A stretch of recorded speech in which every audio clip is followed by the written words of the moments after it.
YouTube family કેમ છો બધા મજામાં? તો મજામાં જ હશો. ગુડ મોર્નિંગ, જય શ્રી કૃષ્ણ, જય દ્વારકાથી, હર હર મહાદેવ. બધા કોમેન્ટમાં લખી નાખજો હર હર મહાદેવ. કેમ છો તમે બધા મજામાં જ હશો.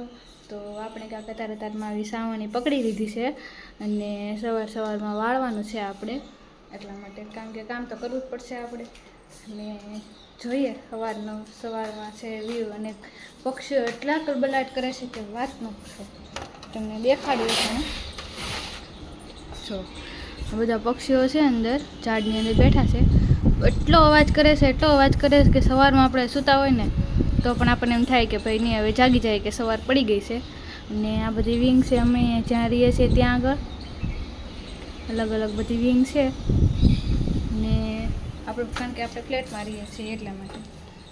તો જોઈએ હવે આની પછીનું આપણે કામ કરવું પડશે, કારણ કે જે તો વાળવાનું પણ બાકી છે.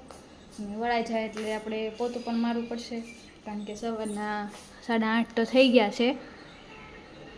ને હવે કાંઈક બીજું પાછું કામ કરશું, જે પોતું મારશું, પછી આ ઝાડવા જે છે એને પાણી પણ પાવાનું છે આપણે, એટલા માટે. તો બ્લોગમાં બન્યા રહેજો. તો આપણા તુલસીમાં જવડા મોટા થઈ ગયા છે રોજ પાણી પાઈ એને. તો હવે આપણે તુલસીમાં માટે રોજ પાણી પાઈએ તો જે આનાથી પણ મોટા થઈ જાય એટલા માટે જો આપણે ભરી લીધી છે. અને રોજ પાણી પાઈ દઈએ આપણે તુલસીમાંને, કે રોજ મસ્ત મોટા થઈ જાય અને લાગે પણ મસ્ત. જો આ બાજુ છે એક આ એલોવેરા છે, અને આ મોગરાનું ઝાડ પણ છે. નાનો છોડ છે હજુ તો, પણ ફૂલ બહુ મસ્ત આવે. અને એના માટે જો આપણે આ પાણીની ડોલ ભરી લીધી છે કે ઝાડવાને પાણી પાઈ દઈએ આપણે. તો આપણે તો કચરો પણ કાઢી લીધો, ને જે ઝાડવાને પાણી પાવાનું હતું બહાર, જે 2 ઝાડ છે ને તુલસીમાં ને એને બધાને જે પાણી પાવાનું હતું એ તો આપણે પાઈ દીધું. ને આપણે ડોલને ભરી લીધી છે પોતા કરવા માટે. આ પોતું છે એનું. ને આપણે તો ઊભા પોતું મારીએ છીએ ભાઈ, કારણ કે આપણને બેઠા બહુ ગમે નહીં. ક્યારેક મારીએ, એવું પણ નથી કે રોજ નથી મારતા, એવું મારી દઈએ બેઠી નહીં તો. પણ આજે પણ મને એમ છું કે લાવા જ હું ઊભા પોતું મારી દઉં. તો જે ઊભા પોતું મારી દેવાનું છે આપણે, કારણ કે વાળી પણ નાખ્યું, ઝાડવાને પાણી પણ પાઈ દીધું છે.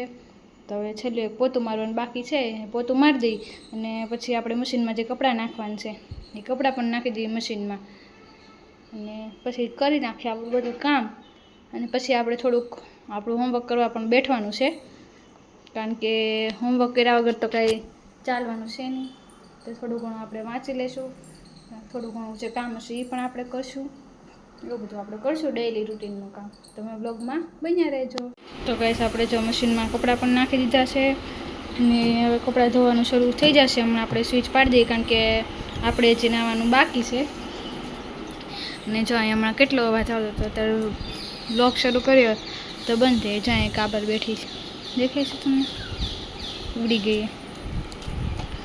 અને આ પાર્કિંગ છે, આ જે સામે ફ્લેટ છે એનું, કારણ કે એ લોકો જગ્યા કંઈ બહુ હોય નહીં, ફ્લેટ હોય એટલે એ લોકોનું પાર્કિંગ છે ત્યાં આગળ. ગાડી બધું ત્યાં આગળ મૂકી શકે. અને આ અમારું ગાર્ડન છે, નાના છોકરાઓ રમવા આવી શકે સાંજે, કારણ કે અત્યારે તો કોઈ હોય નહીં, કારણ કે સ્કૂલે ને બધા વહી ગયા હોય તો. પણ સાંજે એટલા બાળકો ત્યાં રમશે કે એટલો અવાજ આવશે કે ઓહો, કેટલા બધા બાળકો આપણે નીચે રમે છે એવું એમ. તો એવું બધું છે. અહીંયા જો ઝૂલા છે, અહીંયા સ્લાઇડ છે, બધું છે અહીંયા. હમણાં ઓલી બોય ચકલ્યું છે બેઠવા માટે.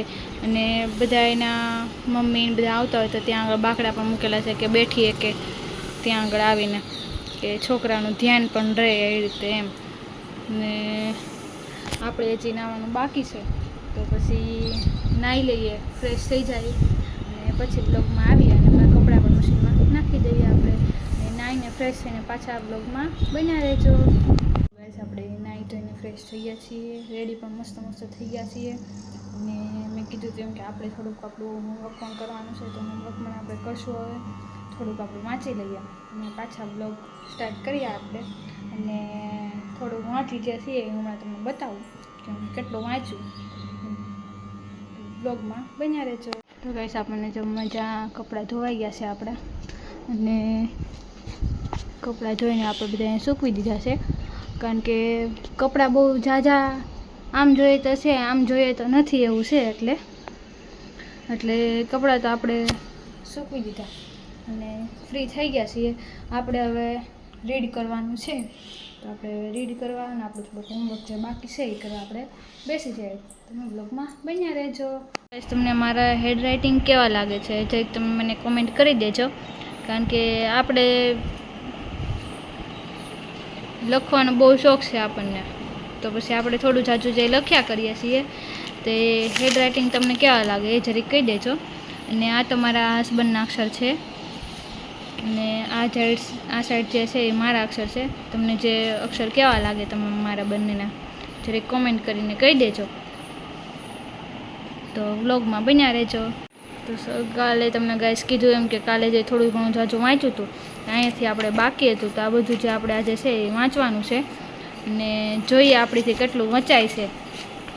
આજના દિવસમાં કેટલું વંચાય છે બધું વાંચીએ આપણે. આ એટલું બધું છે કે વાંચવું તો પડશે ને વાંચીને આપણને કેટલું યાદ રહેશે એ આપણા હસબન્ડને આપણે પૂછશું કે તમે મને પૂછો મને કેટલું યાદ રહેશે એમ. આ જો 2-3 પેજ જે છે એ તો વાંચી લીધા છે આપણે.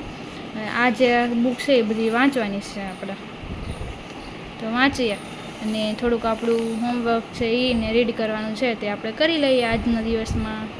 તો બ્લોગમાં કન્ટિન્યુ બન્યા રહેજો. તો બસ આપણે સવારે તો નાસ્તો કર્યા હતા, પણ વહેલા નાસ્તો કર્યા હતા અને બ્લોગમાં આપણે બતાવ્યું નહોતું કે આપણે નાસ્તો કર્યા છીએ. તો હવે પાછા મને થોડીક ભૂખ લાગી ગઈ છે, તો હવે આપણે થોડો ઘણો પાછો નાસ્તો કરી લઈએ અને પાછું આપણે જે રીડ કરવાનું છે બેઠી જઈએ. અને નાસ્તામાં શું કરવું એ હું તમને બતાવું. અને આપણને થોડીક ભૂખ લાગી ગઈ એટલે નાસ્તો થોડો કરવો પડશે, કારણ કે 11 તો વાગી ગયા છે અને 12 વાગે આપણે 12:30 આપણે જમવાનો ટાઈમ છે, તો કલાક 2 કલાક જે છે 1.5 કલાક કાઢવી પડશે. એને કરતાં હું થોડો ઘણો નાસ્તો કરી લઉં અને જે નાસ્તો છે તો તમને બતાવું કે હું શું નાસ્તો કરું છું અને બ્લોગમાં તમે બન્યા રહેજો. તો જો ગાઈસ, એક છે આ ફૂલવડી. આ મને છે ને બહુ ભાવે એક ફૂલવડી, મસ્ત લાગે અને ટેસ્ટ પણ એનો બહુ જ મસ્ત આવે, એટલે એ ફૂલવડી ખાવાની છે આપણે. અને આ છે આપણા તીખા ગાંઠિયા શ્રીજી ભાવનગર. તો આપણે ભાવનગરથી લાવીએ છીએ ગાંઠિયા, તો આ ગાંઠિયા આપણે પણ ખાવાના છે અને આ ફૂલવડી ખાવાની છે. અને બીજું તો આપણને કંઈ બહુ ભાવે એવું છે નહીં, એટલે આપણે કંઈ બહુ ખાશું નહીં. આ 2 વસ્તુ આપણને ભાવશે, તો એ આપણને જેટલું ભાવે એટલું ખાઈ લઈએ, કારણ કે 1-1.5 કલાક જે આપણા હસબન્ડ આવે ત્યાં સુધી આપણે વેઇટ તો કરવો પડશે, પણ વેઇટ થાય એવું છે નહીં આપણાથી. તો આ 2 વસ્તુ આયકા અને એક આ ફૂલવડી 2 આપણે ખાઈ લઈએ અને પછી બ્લોગ આપણે કન્ટિન્યુ કરીએ. અને હું ત્યાં સુધીમાં નાસ્તો કરી લઉં, ત્યાં સુધી બ્લોગમાં બન્યા રહેજો. તો બસ આપણે 2 જેવો ટાઈમ થવા આવ્યો છે, તો આપણે થોડીક વાર નિંદર કરી લઈએ, કારણ કે હવે આપણે ઘરનું કામ કરીને થોડુંક રીડ કરીને બધું કરીને હવે થાકી ગયા છીએ. તો આપણને થાય છે તો થોડીક વાર આરામ કરી દઈએ, કે આપણા શરીરને પણ આરામ મળી જાય અને આપણા માઇન્ડને પણ થોડીક વાર શાંતિ મળી જાય, આપણને પણ શાંતિ મળી જાય. અને જાગીને પાછા બ્લોગ કન્ટિન્યુ કરશું અને બ્લોગમાં તમે છેલ્લે સુધી બન્યા રહેજો. અને મારો બ્લોગ તમને કેવો લાગે એ પણ થોડીક કોમેન્ટ કરીને કહી દેજો. અને હા, નવા હોય ચેનલમાં તો સબસ્ક્રાઈબ કરવાનું ભૂલતા નહીં અને બ્લોગ કન્ટિન્યુ કરીને જોજો કે બ્લોગ કેવો લાગે છે. બ્લોગમાં તમે કન્ટિન્યુ બન્યા રહેજો. વાગે સૂઈ ગયા હતા, તો હવે 4 જેવો ટાઈમ થઈ ગયો છે, તો આપણે હવે જાગી ગયા છીએ. તો જાગીને ફ્રેશ પણ થઈ ગયા અને આપણા શરીરને પણ આરામ મળી ગયો પૂરતો, એટલે હવે એ તો કામ આપણું પૂરું થઈ ગયું. હવે જો આ એક કામ બાકી છે કપડાં સંકેલવાનું, એ કપડાં સંકેલી નાખ્યા આપણે, એટલે આપણું બધું કામ પૂરું થઈ જાય અને પછી ત્યાં આંકણા લાવી જશે. પછી જે કંઈ નાસ્તો કરવો હશે તો એ કરી લઈશું. અને હવે બ્લોગને એન્ડ આપવાનો છે આપણે, તો ચેનલમાં નવા હોય તો લાઇક, શેર અને સબસ્ક્રાઈબ કરવાનું ભૂલતા નહીં. તો કાલના નવા બ્લોગ સાથે આપણે મળશું, ત્યાં સુધી બાય બાય.